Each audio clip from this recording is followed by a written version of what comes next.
வணக்கம் நண்பர்களே. இன்னும் ஒரு இனிய காலை பொழுதில் தீதும் நன்றும் நிகழ்ச்சியில் உங்களை சந்திப்பதில் மிக்க மகிழ்ச்சி அடைகிறேன். இது கலைஞரனுடைய நூற்றாண்டு. கலைஞருடைய வாழ்வையும் வரலாற்றையும் பேசுகிற இந்த நூற்றாண்டில் கடந்த ஓராண்டாக இந்த நிகழ்ச்சியில் நாம் கலைஞரனுடைய சாதனைகள், அவர் படைத்த சரித்திரங்கள், தமிழ்நாட்டிற்கு அவர் ஆற்றிய மகத்தான தொண்டுகள், அவற்றின் ஒவ்வொரு பக்கங்களாக நாம் பேசிக்கொண்டு வருகிறோம். ஒரு முழுமையான வரலாறு, ஒரு முழுமையான மனிதர், ஒரு முழுமையான தலைவர், ஒரு முழுமையான ஆளுமை என்ற வகையில் கலைஞரனுடைய பல்வேறு விதமான சரித்திர பக்கங்களை நாம் இந்த வருடம் முழுக்க வாசித்திருக்கிறோம். அந்த வகையில்தான் கலைஞரனுடைய அந்த இறுதி ஆட்சி காலம் 2006 முதல் 2011 வரையிலான ஆட்சி காலத்தில் அவருடைய சாதனைகளை பற்றி பேசிக்கொண்டிருந்தோம். கலைஞர் உருவாக்கிய பல்வேறு அடையாளங்கள், முக்கியமாக நீங்கள் பார்த்தீர்கள் என்றால் தமிழ்நாட்டில் உருவாக்கப்பட்டது ஐயன் திருவள்ளுவர் சிலையிலிருந்து, அது பூம்புகாராக இருக்கலாம் அல்லது இங்கு சென்னையில் இருக்கக்கூடிய பல்வேறு விதமான சிலைகள், நினைவிடங்கள், இது எல்லாமே கலைஞரனுடைய ஆட்சி காலத்தில் தான் உருவாக்கப்பட்டது. வள்ளுவர் கோட்டமாக இருக்கலாம். இன்னும் சொல்லப்போனால் ஐயன் திருவள்ளுவரையே ஒரு வரலாற்று அடையாளமாக, தமிழ் அடையாளமாக நிலைநிறுத்தியவர் கலைஞர். எல்லா இடங்களிலும் திருக்குறளை பேருந்துகள் உட்பட, அரசு அலுவலகங்கள் உட்பட எழுதி வைக்க வேண்டும் என்கிற உத்தரவை கலைஞர் தான் பிறப்பித்தார். அதே போல் ஐயன் திருவள்ளுவரை மட்டுமல்ல, சிலப்பதிகாரத்தை தமிழர்களுடைய மாபெரும் காப்பியமாக நிலைநிறுத்தியதில் கலைஞருக்கு பெரும் பங்கு உண்டு. சங்கத்தமிழ் இலக்கியம் மட்டுமல்ல, நவீன காலத்தினுடைய இலக்கிய வாசிப்பை, புத்தகங்களையும் கூட பரவலாக்க வேண்டும் என்பதற்காக அவர் உருவாக்கிய நூலக கொள்கைகள், தமிழ்நாடு முழுக்க பல்வேறு விதமான பொது நூலகங்கள் தொடர்ந்து திறக்கப்பட்டு இன்றைக்கு 4500க்கு மேற்பட்ட நூலகங்கள் செயல்படுகின்றன என்றால் அதற்கு கலைஞர் தான் முதன்மையான காரணமாக இருந்தார். அதோடு அண்ணா நூற்றாண்டை ஒட்டி அவர் அண்ணா மறுமலர்ச்சி நூலகங்களையும் பல்வேறு இடங்களில் உருவாக்கினார். இப்படியாக புத்தகங்கள், நூல்கள் என்பது கலைஞருடைய வாழ்க்கையில் மிகப்பெரிய முதன்மையாக ஒன்றாக இருந்தன. அறிவு ஜனநாயகப்படுத்தப்பட வேண்டும், அறிவு பரவலாக வேண்டும். ஒருவர் பொருள் இல்லை என்பதன் காரணமாக படிக்காமல் இருந்து விடக்கூடாது என்பதற்காகத்தான் கலைஞர் இந்த நூலகக் கொள்கையை உருவாக்கினார். அதனுடைய முத்தாய்ப்பாக விளங்கியதுதான் அண்ணா நூற்றாண்டு நூலகம். நாம் ஏற்கனவே பேசியது போல் அந்த அண்ணா நூற்றாண்டு நூலகம் தொடங்குகிற போதே 5 லட்சம் புத்தகங்களோடு தொடங்கப்பட்ட உலகிலேயே முதல் நூலகம் அதுதான். என்றால் நூலக கட்டிடத்தை திறந்துவிட்டு கொஞ்சம் கொஞ்சமாக புத்தகங்களை சேர்ப்பார்கள். திறப்பு விழா என்று 5 லட்சம் புத்தகங்கள் அண்ணா நூற்றாண்டு நூலகத்தில் இருந்தன என்பது ஒரு வரலாற்று சாதனை. அப்படிப்பட்ட ஒரு நூலகம், ஏராளமான மாணவர்கள், முக்கியமாக போட்டித் தேர்வுக்கு படிக்கக்கூடிய மாணவர்கள், விலையுயர்ந்த நூல்களை அவர்கள் அங்கே வாங்க முடியாத மாணவர்கள் எல்லாம் கூட மிக வசதியாக அமர்ந்து படிப்பதற்கான ஒரு மகத்தான ஒரு இடத்தை கலைஞர் உருவாக்கினார். ஆனால் அதற்கு பின்னால் ஜெயலலிதா அவர்கள் அந்த அண்ணா நூற்றாண்டு நூலகத்தை பழிவாங்கும் உணர்ச்சியோடு அதை பராமரிக்காமல் விட்டார். அதனுடைய கலையரங்கம், அதாவது அறிவுசார் நிகழ்ச்சிகளுக்கான அந்த கலையரங்கம், அது திருமணங்களுக்கு வாடகைக்கு விடப்பட்டது. பின்னாலேயே உணவு சமைத்த சம்பவங்கள் எல்லாம், நூலகத்திற்கு பின்னாலேயே உணவு சமைத்த சம்பவங்கள் எல்லாம் கூட அரங்கேறின. அந்த நூலகத்தை எப்படியெல்லாம் இழிவுபடுத்த முடியுமோ, சிதைக்க முடியுமோ என்று அன்றைக்கு அதிமுக ஆட்சி செயல்பட்டது. அதற்கான நிதி ஒதுக்கீடுகள் மறுக்கப்பட்டன, பராமரிப்பு பணிகள் கைவிடப்பட்டன. அப்படிப்பட்ட ஒரு நூலகத்தை ஒரு பழிவாங்கும் உணர்ச்சியோடு அன்றைக்கு கலைஞர் மீதான வெறுப்பின் மீது ஜெயலலிதா அன்றைக்கு அதை சிதைக்க முயன்றார். நீதிமன்றங்கள் கடுமையாக அந்த செயலை நீதிமன்றம் கண்டித்தது. அதோடு மட்டுமல்ல, அண்ணா நூற்றாண்டு நூலகம் காப்பாற்றப்படுவதற்கான கடுமையான உத்தரவுகளை பிறப்பித்தது. ஜெயலலிதாவினுடைய பழிவாங்கும் உணர்ச்சியையும் மீறி அந்த நூலகம் இன்றைக்கு தலை நிமிர்ந்து நின்று கொண்டிருக்கிறது என்று சொன்னால் அது கலைஞர் கண்ட அழிக்க முடியாத மகத்தான கனவு என்பதில் எந்த சந்தேகமும் இல்லை. மீண்டும் இன்னும் ஒரு புதிய சிந்தனையோடு உங்களை சந்திக்கிறேன். நன்றி, வணக்கம்.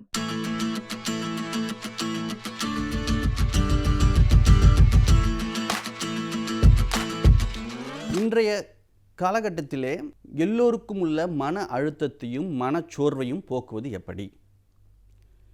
இந்த மன அழுத்தம், மனச்சோர்வு ஏற்படுவதற்கு பல்வேறு காரியங்களை நாம் ஆராய்ந்து பார்க்கின்றோம்.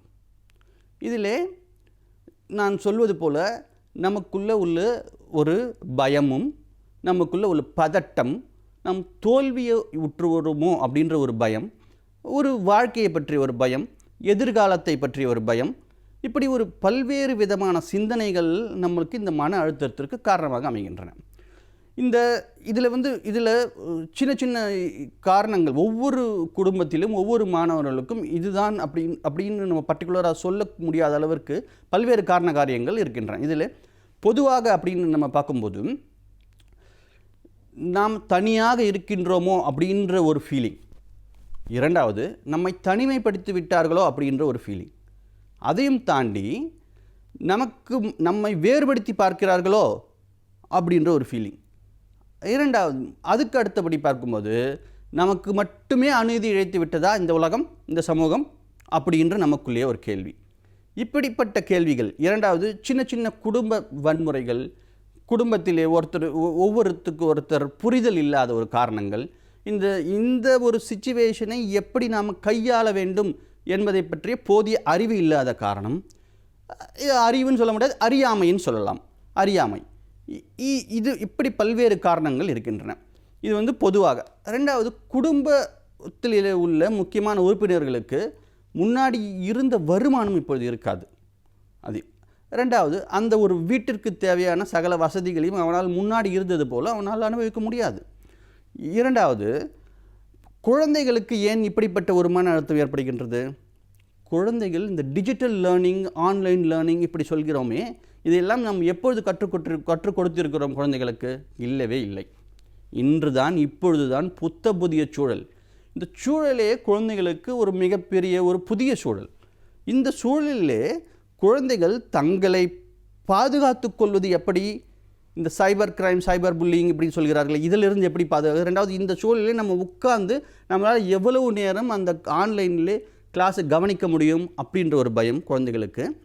ரெண்டாவது, குழந்தைகளுக்கு இந்த ஆன்லைனில் தான் நம்ம அசஸ்மெண்ட் பண்ணுறோம், எவாலுவேஷன் பண்ணுறோம், இதெல்லாம் ஒரு குழந்தைகளுக்கு ஒரு பயம்.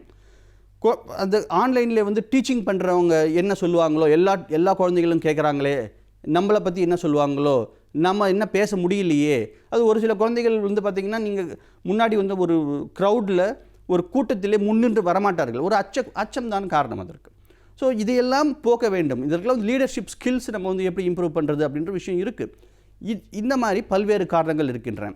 கல்லூரி மாணவர்களுக்கு எடுத்துக்கொண்டே வேணால், எக்ஸாம்ஸ் இருக்குன்னு சொல்கிறார்கள், ஆனால் இல்லை. எக்ஸாம்ஸ் வரும்னு சொல்கிறார்கள், ஆனால் வரல. அடுத்த உயர்கல்வி படிப்பது எப்படி? இந்த உயர்கல்வி நம்ம எப்படி அணுகுவது? இதில் காலேஜ் எப்போ திறப்பாங்க?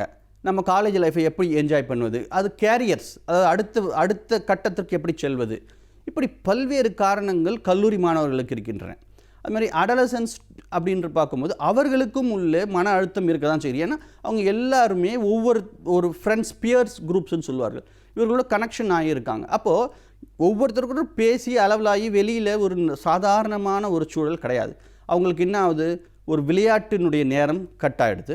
அதே மாதிரி மற்ற மாணவர்களுடைய, அதாவது சக மாணவர்களுடைய அளவலாகக்கூடிய நேரம் இல்லை. அதாவது ஒன்றுக்கு ஒன்று ஃபேஸ் டு ஃபேஸ் அப்படி கிடையாது. வீடியோ கால் பண்ணலாமா, அது வேறு விஷயம். இப்படி எல்லாமே ஒரு சாதாரணமாக இருக்கின்ற நிலைமை தலைகீழாக மாறும்போது அந்த அச்சுறுத்தல் இருக்கத்தானே செய்யும். இதை எல்லாமே நம்ம ஒவ்வொரு ஏஜ் குரூப் அப்படின்னு சொல்வார்கள். இந்த குழந்தைகள் 1 முதல் 5ஆம் வரை உள்ள குழந்தைகளை எப்படி கையாள்வது, 5வது படிக்கும் 6வது படிக்கும் மாணவர்கள் முதல் 8ஆம் வகுப்பு மாணவர்கள் வரை உள்ள குறைகளை எப்படி கையாள்வது, பிறகு 12ஆம் வகுப்பு மாணவர்களுக்குள்ள மன அழுத்தத்தை எப்படி போக்குவது, டீனேஜ் கல்லூரி மாணவர்கள், குடும்ப நண்பர்கள், குடும்ப உறுப்பினர்கள், வயதானவர், இவர்கள் ஒவ்வொருவருக்கும் ஒவ்வொரு மாதிரியாக இந்த மன அழுத்தத்தை கையாள வேண்டும். பொதுவாக இந்த ஒரு பதிவிலே நம்ம குழந்தைகளினுடைய மன அழுத்தத்தை, படிக்கிற மாணவர்களுடைய மன அழுத்தத்தை போக்குவது மட்டும் எப்படி அப்படின்றத மட்டும் நம்ம பார்ப்போம். இப்போது எல்லாருமே ஸ்கூல் கேம்பஸ், ஹாஸ்டல் கேம்பஸ் இப்படிலாம் கேள்விப்பட்டிருக்கோம். ஆனால் ஹோம் கேம்பஸ், இதுதான் புதிய வார்த்தை. ஹோம் கேம்பஸ் அப்படின்ற வார்த்தை புதிது. அதாவது வீட்டுச் சூழலிலே கல்வியை கற்க வேண்டும். வீட்டுச் சூழலிலே நீங்கள் கல்வியை கற்க வேண்டும். இந்த வீட்டுச் சூழலிலே நீங்கள் கல்வியை கற்க வேண்டுமென்றால் அதற்குள்ள வழிமுறைகள் என்ன? அந்த கல்வியை மன அழுத்தம் இல்லாமல் எப்படி ஒரு என்ஜாய்மெண்ட்டோட, ஒரு ஹாப்பி லேர்னிங்னு சொல்வார்களே, அந்த மாதிரி ஒரு ஹாப்பியாக எப்படி அந்த கற்றுக்கொள்ளலை நாம் உள்வாங்குவது, இதன் மூலம் நம்மளுடைய படைப்பாற்றலை எப்படி மேம்படுத்துவது, இப்படி குழந்தைகளுக்கு நாம் பயிற்சிகள் கொடுக்க வேண்டும். அது ப்ராக்டிஸ் மேக்ஸ் அ மேன். பயிற்சியும் முயற்சியும் இருந்தால் வாழ்க்கையில் என்ன வேணால் நம்மளால் சாதிக்க முடியும் மாணவர்களே. கண்டிப்பாக வாழ்க்கையில் நீங்கள் என்ன வேணால் சாதிக்க முடியும். அந்த நம்பிக்கையை வளர்த்துக்கொள்வது எப்படி? சுய ஊக்கம் சொல்வார்களே, செல்ஃப் மோட்டிவேஷன், அதுதான் இந்த காலகட்டத்திலே மிக மிக முக்கியம். உங்களை பற்றி நீங்கள் என்றைக்குமே குறைவாக எடை போடாதீர்கள். உங்களுக்குள்ள ஒரு திறமை கண்டிப்பாக இருக்கின்றது. அந்த திறமையை எப்படி நீங்கள் வெளிக்கொணர்வது? இப்போது நம்ம ஒரு உதாரணத்துக்கு சொல்வேமானால், மகேந்திர சிங் தோனி அப்படின்ற ஒரு கிரிக்கெட் கேப்டன் எல்லோருக்குமே தெரிந்த ஒரு நபர். அவர் சிறிய வயதிலேயே அவர் விளையாட்டின் ஆர்வம் இருந்தது உண்மை. ஆனால் ஃபுட்பாலில் தானே அவருக்கு ஆர்வம் இருந்தது. திடீர்னு கிரிக்கெட்டிலே அவர் எப்படி அவர் இன்வால்வ் பண்ணி கொண்டார், அதில் அவருடைய திறமையை எப்படி வளர்த்து கொண்டார், அவருடைய காலகட்டத்திலே அவர் அவருடைய சந்தித்த இன்னல்கள் என்னென்ன, அவர் எப்படி வாழ்க்கையில் வெற்றி பெற்றார், அவர் கேப்டன் கூல் அப்படின்னு சொல்லக்கூடிய அளவிற்கு அவர் எப்படி தன்னுடைய நிர்வாக மேலாண்மையும் ஒரு ஆளுமை திறனையும் எப்படி வளர்த்து கொண்டார், இதையெல்லாம் நாம் கண்டிப்பாக பார்க்க வேண்டும். மாணவர்களுடைய மத்தியிலே முக்கியமாக பழக்க வழக்கங்களை நாம் ஒரு லிஸ்ட் போட்டு நம் ஆசிரியர்களும் பெற்றோர்களும் மாணவர்களுக்கு சொல்ல வேண்டும். அது ரொட்டீன்ஸ்ன்னு சொல்வார்களே, ரொட்டீன்ஸ். அந்த ரொட்டீன்ஸும் அந்த ஹேபிட்ஸ், இது ரெண்டுமே தான் மாணவர்களை திறன்பட வாழ்க்கையினுடைய தரத்தை மேம்படுத்துவதற்கு உதவும். யோகா, மெடிடேஷன், பிராணாயம், இந்த மாதிரி ஒரு குறிப்பிட்ட ரொட்டீனான ஒரு வாழ்க்கை முறையை நாம் இந்த காலகட்டத்திலே மட்டுமல்லாமல் என்றைக்குமே பின்பற்றுமானால் நம்முடைய மனச்சோர்வு கண்டிப்பாக நீங்கும். இதை தவிர, அதாவது செயல்முறை மூலம் கல்வி, ஒரு மாடல் பேஸ்டு கல்வி, ரெண்டாவது ஒரு மியூசிக் மூலமாக நம்ம என்ன லேர்ன் பண்ணுறோம், ஒரு டான்ஸ் மூலமாக என்ன லேர்ன் பண்ணுறோம், இப்படி பல்வேறு விதமான நீங்கள் கற்றலையும் கற்பித்தலையும் கற்றுக்கொள்ள வேண்டும். ஒரே மாதிரி ட்ரெடிஷ்னல் லேர்னிங்க்கு நீங்கள் போகவே கூடாது. நம்மளுக்கு என்ஜாய்ஃபுல்லாக மூலமாக எதை நம்ம கற்றுக்குறோம், ஒரு மாடல் மேக் பண்ணி கற்றுக்குறோமா இல்லையா, நம்ம குக்கிங் மூலமாக அதில் உள்ள இன்ஃபர்மேஷன் என்னென்னு தெரிஞ்சுக்கிறோம், ஒரு கேமிங் விளையாடுறதுல கூட அதில் நம்மளுடைய லீடர்ஷிப் ஸ்கில்லை நம்மளால் ப்ரூஃப் பண்ண முடியும். இப்படி பல்வேறு விதமான வழிமுறைகளை நமது முன்னோர்கள் வகுத்து உள்ளார்கள். அதாவது இந்த மாதிரி சிச்சுவேஷன்ஸ்க்கு மட்டும் இல்லாமல் என்றைக்குமே இது நம்மளுக்கு மிகவும் பயனுள்ளதாக அமையும். நன்றி, வணக்கம்.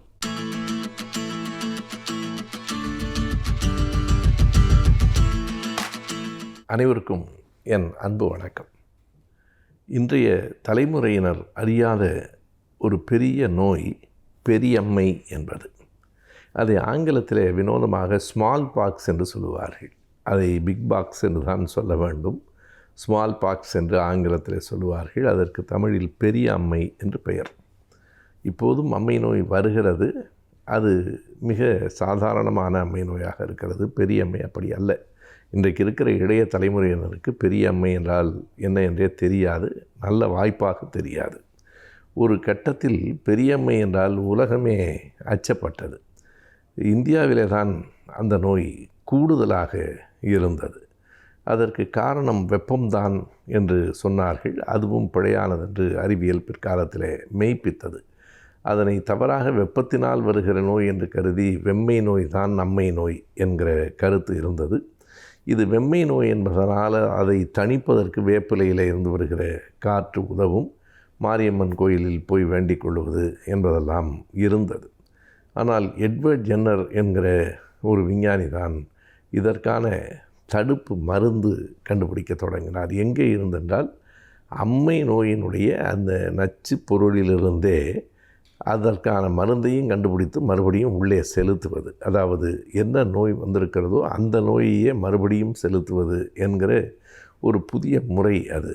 இதனை ஆங்கிலத்தில் இம்யூனாலஜி என்று சொல்வார்கள். அதனாலே தான் எட்வர்ட் ஜென்னரை இன்றைக்கும் உலகம் ஃபாதர் ஆஃப் இம்யூனாலஜி என்று சொல்லுகிறது. நம்முடைய மருத்துவ முறைகளில் கூட ஹோமியோபதி என்பது அதுதான். ஹோமியோபதி என்றால் அதே நோய் கிருமியை கொண்டு அந்த நோய் கிருமியை கொல்லுவது. அப்படி பெரியம்மை ஒழிக்கப்பட்ட போது உலகமே பெருமூச்சு விட்டது. எதற்கும் அஞ்சாமதவர்கள் நாங்கள் என்று சொல்லுகிற ஆங்கிலேயர்கள் கூட பெரியம்மை நோய் கண்டு அஞ்சினார்கள். அந்த பெரியம்மை நோய் வந்ததற்கு பிறகு பிழைக்கிறவர்கள் மிக குறைவு. பிழைக்கிறவர்களுக்கும் கூட இறுதி வரையில் அந்த முகத்தில் தழும்பு இருக்கும். இப்போதும் நாம் பார்க்கலாம், பெரியவர்கள் சிலருடைய முகங்கள் புள்ளி புள்ளியாக இருக்குமானால் அவர்களுக்கு சின்ன வயதில் பெரியம்மை வந்து போயிருக்கிறது என்று பொருள். அதில் என்ன மகிழ்ச்சி என்றால், வந்து அது போயிருக்கிறது, இவரையும் அழைத்து கொண்டு போகாமல் அது மட்டும் போயிருக்கிறது என்பது தான்.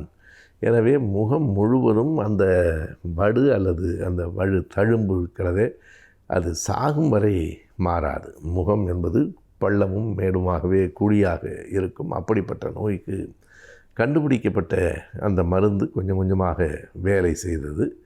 மற்ற நாடுகளை விட இந்த நாட்டில் கூடுதலாக இருந்தது. அது பற்றிய பல செய்திகள், பல கதைகள் உண்டு. ஆங்கிலேயர்கள் கப்பலில் கைதிகளாக அழைத்து செல்லுகிற போது கைதிகளில் யாருக்காவது பெரியம்மை வருமானால் உடனடியாக அவர்களை துப்பாக்கியால் சுட்டு கடலில் தள்ளிவிடுவார்கள் என்கிற அளவுக்கு அந்த அம்மை நோய் கண்டு அச்சப்பட்டார்கள் என்கிற செய்திகளெல்லாம் உண்டு. இவையெல்லாம் ஆதாரபூர்வமான செய்திகளா அல்லது செவி வழி செய்திகளா என்று தெரியாது. ஆனால் ஆங்கிலேயர்கள் உட்பட அத்தனை பேரும் இந்த அம்மை நோய் கண்டு அஞ்சினார்கள். பிறகு அவர்கள் மருந்தை கண்டுபிடித்தார்கள். மெதுவாக அந்த நோய் குணமாயிற்று.